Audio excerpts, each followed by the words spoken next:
সবাই কেমন আছো? আশা করি ভালো আছো। আমি খুব ভালো আছি। তো নতুন একটা ভিডিও নিয়ে চলে আসলাম। তো আজকে রান্না করছি সয়াবিনের তরকারি। তো প্রথমে তেল গরম করে তেজপাতা আর গোটা জিরে ফোড়ন দিয়ে পেঁয়াজ দিয়ে দিলাম আর আলু দিয়ে দিলাম। পেঁয়াজ আর আলুটা ভাজা হতে হতে সয়াবিনটাও দেখলে সিদ্ধ করা রয়েছে। এখানে সব রকম মশলা আছে।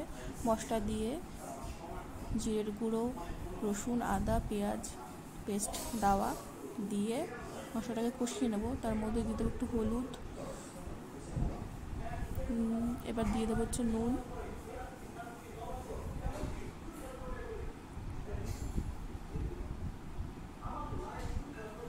দিয়ে একটু নাড়ছি।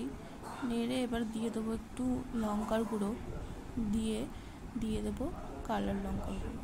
তো মশলাটা ভালো করে কষা হতে থাক ততক্ষণ।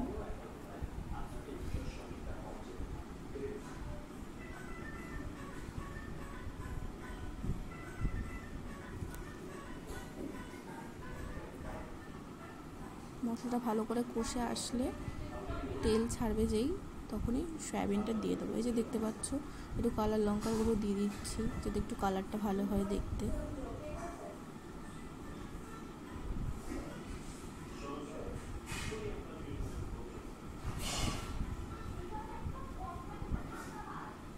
তো মশলাটা দিয়ে একটু 2 মিনিট ভালো করে কষিয়ে নেব। তো বলেই দিলাম সয়াবিন টয়াবিন দিয়ে।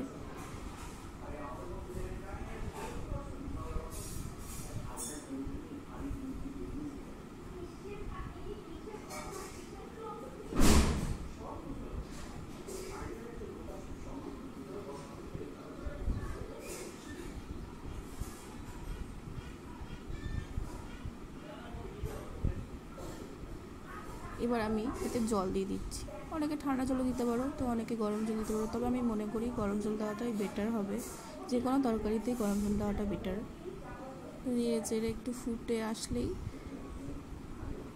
একটু গরম মশলার গুঁড়ো দিয়ে দেবো।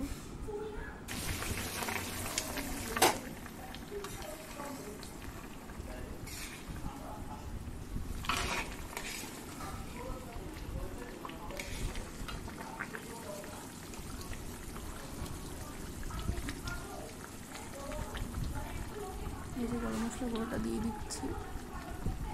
একটুখানি ফুটিয়েই তরকারিটা নামিয়ে নেব।